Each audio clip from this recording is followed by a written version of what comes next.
A Chinese court will hear an appeal by a Canadian citizen against a drug smuggling conviction on Saturday, mainland media reported, in a case that could further test the tense relations between Beijing and Ottawa. The man is the fourth Canadian to be either detained or named in connection with a legal matter in China since the arrest of Huawei Chief Financial Officer Sabrina Meng Wanzhou in Vancouver on December 1. China has previously announced the detention of two Canadian citizens on December 10, accusing them of activities that endanger China's national security, and a Canadian teacher last week over a visa irregularity. The High Court in the northeast province of Liaoning announced in a brief online notice that Robert Lloyd Schellenberg will have a public appeal hearing on Saturday at 2 p.m.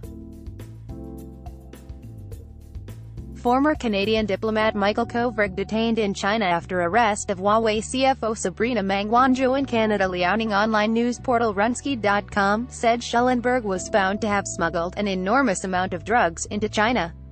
His age and further details of the case were not known, but government-run tabloid Global Times said on Thursday that he is Canadian.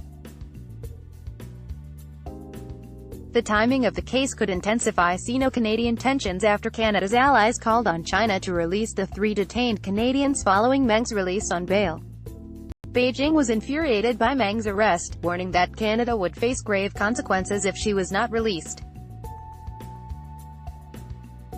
Detained Canadian in China Michael Spavor's friends raise cash to help him after his release. Chinese Foreign Ministry spokeswoman Hua Chunying said in a press briefing on Tuesday that the arrest in China of Michael Spavor and Michael Kovrig was different in nature to the arrest in Canada of Meng, and that China resolutely refused and opposed international calls for their release.